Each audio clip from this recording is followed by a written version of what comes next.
Maserati 3200. It's one of the eternal automotive also-rans. You know what I mean?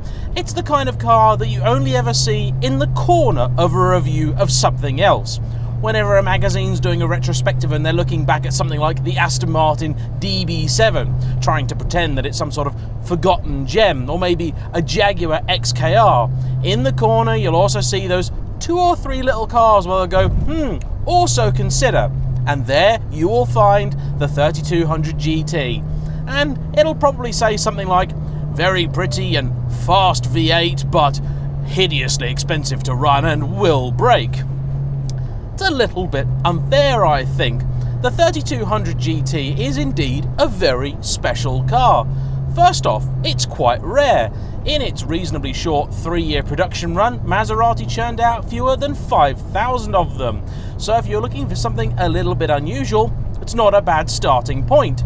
In the Grand Touring tradition, there is a large, muscular V8 up the front, driving the rear wheels, in this case through an automatic gearbox.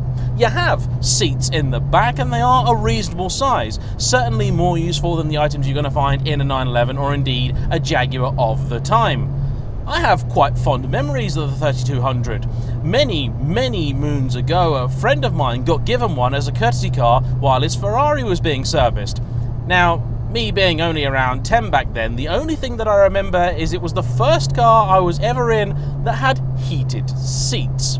Everyone else will tell you that the 3200 is remembered chiefly for a few other things. Firstly, its binary throttle response. Secondly, its enormous running costs. And its boomerang LED taillights, the first such application in a road car. The car's often also erroneously credited with having the slightly iffy Skyhook adaptive suspension, which this car never got. That was in fact something that its successor, the Coupe, had. The Coupe is often referred to as the 4200. This 3200, as you might guess, is powered by a 3.2 litre engine, specifically a Maserati power plant, not a Ferrari one, with a pair of turbochargers strapped to it, giving it 370 mighty Italian horses and about 370 pound-foot of torque. That puts it neck and neck with the 4 litre supercharged Jaguar XKR of the same period.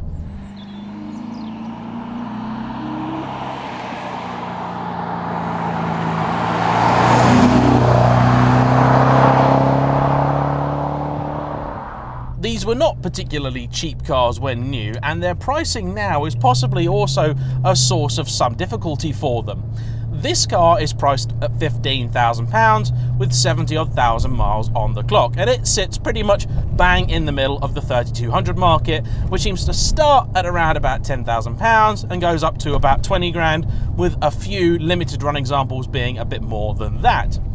The thing is that £15,000 would buy you an excellent, pristine example of a 20-year-old Jaguar, or indeed a much newer one, but it would only get you the most dog-eared and ropey of Aston Martin DB7s. In many of my reviews, I'll often criticise the interiors of a lot of high-end and luxurious cars, particularly citing the general lack of leather.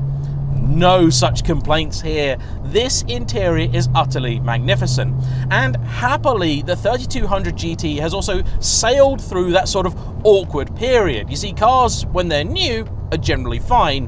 When they hit that kind of 5 to 10 years old stage, they're just a little bit out of date. This one has gone through that phase and is now really a classic.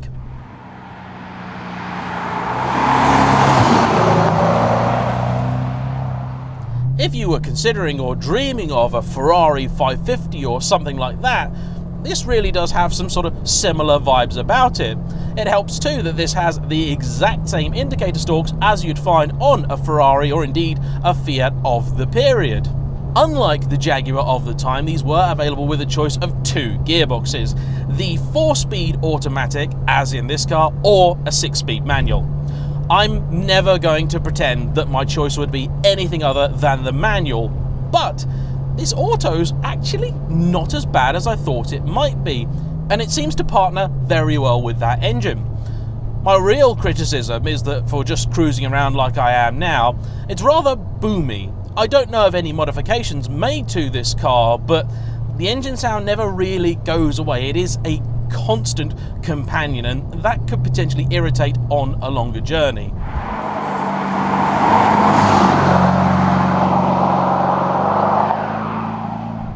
It's also incredibly easy when you're moving away to pull this gear stick, which is nasty, into third rather than drive. Why Maserati made that so easy, I really, really don't know. And this does detract from an otherwise excellent vehicle.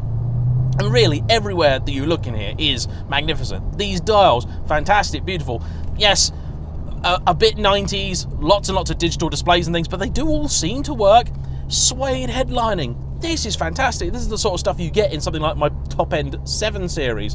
Leather everywhere, absolutely everywhere.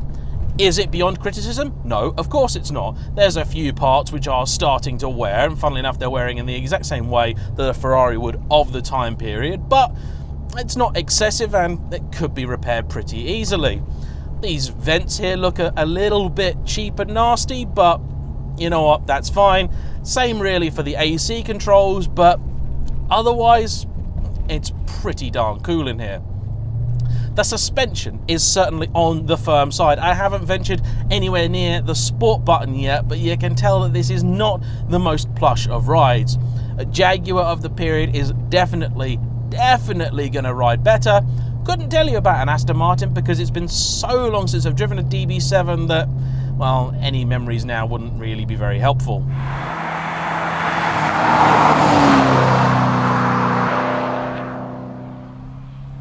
Does sound utterly magnificent though. Typically, twin turbocharged engines never sound that great. Turbos have a fantastic ability to rob even the most sonorous of units of a lot of their character, but not here. It's got the most gorgeous note. And let's just see what she does when we put my foot down, shall we?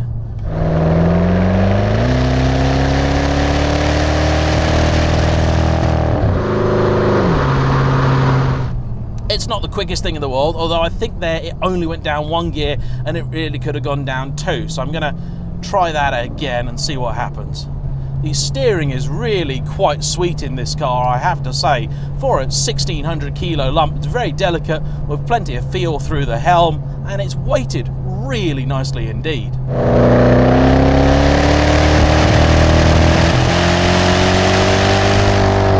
She really picks up once she gets going. It's in the corners though that this thing is absolutely magnificent. Outright ability clearly isn't sky high, but it's got a real delicacy to it. Original reports said that the car had very spiky handling, but I've no doubt that 20 years of advancement in tyre technology has really helped to tame it. And the same can be said for the throttle response. I didn't actually feel that it was that bad. Maybe it's just that people in 1999 weren't used to these large, fairly boosty engines, but today we are. This thing is delightful. I have to say as well, in pictures, the 3200s never really appealed to me. It's always looked a little bit soft, a little bit woolly, a little bit mushy. But in person, there's some really nice details, like little vents in the bonnet, things like that, and it's a bit more angular than you think. Would I have one over a Jag of the period? Yeah, absolutely. If for no other reason, then you can have it with a manual, and I think that would really improve things. There's an example for sale at the moment for about 20 grand in a colour called Giallo Fluo, which is a fluorescent yellow. Looks absolutely bonkers. I love it. Very tidy looking car, and yeah, if I was in the market for one, that I think is what I'd go for. Does feel genuinely special in here too. A little bit on the cramped side, I must say. I'm not that tall, I'm about 5'10", and I am nearly touching the ceiling with the seat in its lowest position. So if you are over 6 foot, you might struggle a little bit. Similarly cramped is the boot, which is disappointingly small. That's no doubt a result of the relatively generous rear legroom and the fact that the petrol tank then sits between the boot and back seats. Now, of course, I can't do a Maserati review without talking about reliability. I did do some research ahead of this video, and what I found was actually quite surprising. The big ticket items, the engine and gearbox, seem to be generally reliable. It's everything else that you have to watch out for.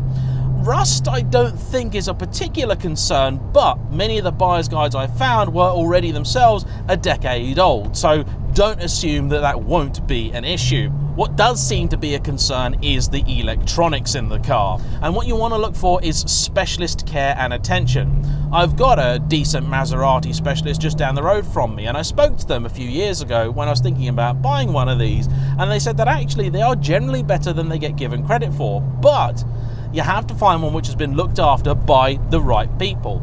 I will not pretend that it's going to be a cheap car to maintain. Expect more like Aston Martin levels of service cost rather than Jaguar or indeed Porsche.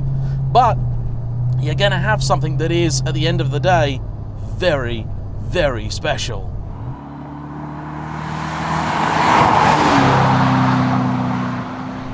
This is a beautiful car. The ride is a little too firm. Some of the switches are a little bit out of date. And the 4-speed auto was certainly not a modern unit even when this car came out. But honestly, the 3200 GT, as far as I'm concerned, this is one of the most criminally underrated cars out there. Go find one, check for a decent history with it, take the plunge, because if someone gave me the choice between this or a 15 grand DB7, I'd be straight in with the Italians. I really would. Want to say another big thank you to the guys at Total Headturners for lending me this car for the review.